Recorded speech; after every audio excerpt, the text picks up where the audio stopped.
मैंने अमित भाई जी को भी फ़ोन किया, मोदी जी भी को भी फ़ोन किया। सरकार बनाने में हमारी तरफ से कोई भी रुकावट, कोई भी अड़चन, कोई भी कुछ भी किसी भी तरह का अड़ंगा नहीं है। हमारे महाराष्ट्र के मुख्यमंत्री एकनाथ शिंदे जी का मैं बहुत बहुत आभार व्यक्त करता हूँ, उनका अभिनंदन भी करता हूँ।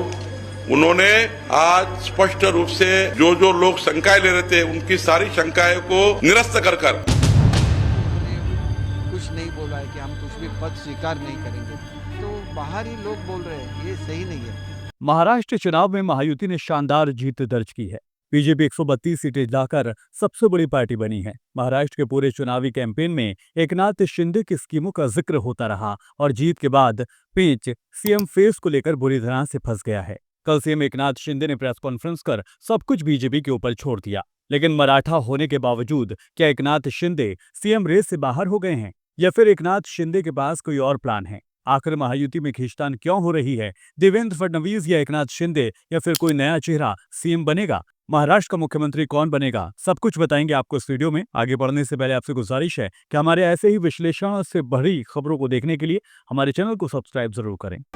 खबरों के पीछे की असल खबर, खबरों का क्या होगा आप पर असर, देखिए news and views with Shafan Ansari.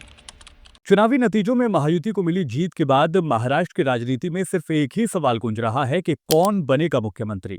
इस सवाल को लेकर बीजेपी और एकनाथ शिंदे में अंदरूनी खींचतान नतीजों के दिन से दिख रही है। दोनों पार्टियां ऊपरी तौर पर डैमेज कंट्रोल करने की कोशिश भी कर रही हैं। बावजूद इसके सियासी गलियारों में बहुत सी अफवाहें हैं। इन सभी बातों पर लगाम लगाने के लिए कल एकनाथ शिंदे ने एक प्रेस कॉन्फ्रेंस को बुलाया। शिंदे ने प्रेस कॉन्फ्रेंस में अपने कार्यकाल में किए गए कामों का बखान किया और सीएम के चुनाव की जिम्मेदारी बीजेपी के ऊपर छोड़ दी। शिंदे ने कहा कि मुख्यमंत्री पद को लेकर भारतीय जनता पार्टी के वरिष्ठ नेता जो फैसला लेंगे उसको शिवसेना समर्थन दे देगी। पहचान बन गई है, लाडला भाई, ये सब पदों से क्या बोलते हैं उससे ऊपर है और इसके लिए इसलिए मैं खुद को भाग्यवान समझता हूँ। और आप लोगों ने देखा है कि 2-4 रोज से ऐसी चर्चाएं हैं, कोई नाराज है, कोई बैठा है घर में। हम नाराज बिराज होने वाले लोग नहीं हैं, हम लोग लड़ने वाले लोग हैं, लड़कर काम करने वाले लोग हैं, लोगों के जीवन में बदलाव लाने वाले लोग हैं। इसलिए अभी जो विक्ट्री हासिल हुई है इससे हमारी और जिम्मेदारी बढ़ गई है। इसलिए महायुति और तेजी से काम करेगी और केंद्र सरकार और राज्य सरकार मिलकर बहुत आगे बढ़ेंगे और निश्चित रूप से इस महायुति की सरकार स्थापित होगी। और इसीलिए जो मैंने आप लोगों को कहा कि लगा कि क्या हुआ, मैं तो कल आदरणीय प्रधानमंत्री जी से भी बात की, उनको भी कहा सरकार बनाने में हमारी तरफ से कोई अड़चन नहीं है, आप निर्णय ले लो जैसे आपके भारतीय जनता पार्टी को आपका निर्णय अंतिम रहता है। हम भी महायुति के कौन लीडर है, एनडीए के लीडर कौन है, मोदी जी है, अमित भाई है, तो उनको कहा कि मैंने अमित भाई जी को भी फ़ोन किया, मोदी जी भी को भी फ़ोन किया, सरकार बनाने में हमारी तरफ से कोई भी रुकावट, कोई भी अड़चन, कोई भी कुछ भी किसी भी तरह का अड़ंगा नहीं है।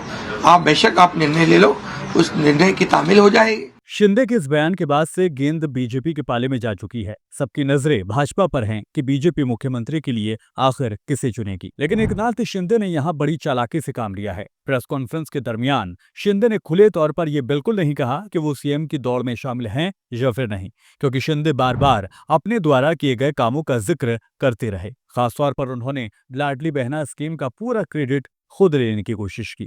ऐसे में सवाल ये है कि शिंदे के जहन में आखिर चल क्या रहा है। गौर करें तो शिंदे के प्रेस कॉन्फ्रेंस से पहले शिवसेना की तरफ से उन्हें मुख्यमंत्री बनाने की बात की जा रही थी। शिंदे की प्रेस कॉन्फ्रेंस से ठीक पहले पार्टी लीडर संजय शिरसाट ने न्यूज एजेंसी से बात की। देखिए, ये तो उनका डिसीजन है, लेकिन ऐसा तो उन्होंने कुछ नहीं बोला है कि हम कुछ भी पद स्वीकार नहीं करेंगे, तो बाहर ही लोग बोल रहे हैं, ये सही नहीं है। वो तो उनका निर्णय है, वो जो निर्णय चाहे ले सकते हैं और उसके बाद इस पर कॉमेंट करेंगे। आज ये प्री मैच्योर है। क्या लगता है कि मुख्यमंत्री पद पर एकनाथ शिंदे मान जाएंगे? देखिए, ये तो उनका डिसीजन है, आप मुझे क्यों पूछ रहे हैं? मैं नहीं बोल सकता, वो बोल सकते हैं। संजय शिरसाट ने न्यूज एजेंसी से बात की थी, जिसमें संजय शिरसाट ने कहा कि हम शिवसेना से मुख्यमंत्री चाहते हैं। हमने एकनाथ शिंदे के चेहरे पर चुनाव लड़ा और मुझे उम्मीद है कि टॉप लीडर भी उन्हीं चुनेंगे। यहाँ दिलचस्प बात यह है कि पिछले 1 साल से ज्यादा वक्त तक महाराष्ट्र में मराठा आरक्षण का दौर चला था। महाराष्ट्र की सियासत में मराठाओं का काफी वर्चस्व माना जाता है। एकनाथ शिंदे खुद मराठा समुदाय से हैं। ऐसे में बीजेपी एकनाथ शिंदे को पूरी तरह से साइडलाइन नहीं कर सकती, लेकिन ऐसा भी बिल्कुल नहीं है कि बीजेपी के पास कोई मराठा चेहरा नहीं है। देवेंद्र फडणवीस जो कि ब्राह्मण समुदाय से आते हैं, इनसे हटकर देखें तो राधा कृष्ण विखे पाटिल, विनोद तावड़े और आशीष शेलार जैसे नेता बीजेपी के पास हैं, जो मराठा समुदाय से आते हैं। विनोद तावड़े और राधा कृष्ण विखे अमित शाह के खासे करीबियों में माने जाते हैं। ऐसे में मुमकिन है कि बीजेपी अपना सीएम बनाकर एकनाथ शिंदे को डिप्टी सीएम का पद ऑफर कर दे, क्योंकि बीजेपी 132 सीटें जीतकर बेहद मजबूत कंडीशन में इस वक्त है। 2014-2019 के विधानसभा चुनावों में भी बीजेपी अपनी सीटों को बढ़ाती चली आई है। ऐसे में एकनाथ शिंदे से बात ज्यादा अगर बिगड़ती भी है तो बीजेपी के पास अजीत पवार का ऑप्शन मौजूद है, जिनके पास 41 सीटें हैं। दोनों को जोड़ें तो 173 सीटें बैठती हैं और बहुमत का आंकड़ा है महज 142 सीट। लिहाजा बीजेपी शिवसेना पर डोमिनेट करते हुए अपना सीएम उतार सकती है और इस एकनाथ शिंदे की इतनी मजबूती स्थिति में नहीं दिखाई देते कि वो बीजेपी के साथ आंख से आंख लड़ा सकें। आखिर में बस यही कहा जा सकता है कि बीजेपी के लिए चीजें मुश्किल नहीं है। अब अमित शाह और मोदी के फैसले पर ही निर्भर करेगा कि वो मौजूदा फॉर्मूले के साथ चलेंगे या फिर राज्य में किसी दूसरे फॉर्मूले के बारे में विचार करेंगे। आखिर कौन होगा महाराष्ट्र का मुख्यमंत्री, आप सभी के साथ हमको भी इसी बात का इंतजार है। बाकी तमाम ऐसी खबरों के लिए हमारे चैनल को सब्सक्राइब जरूर करें। फिलहाल दीजिए इजाजत, नमस्कार।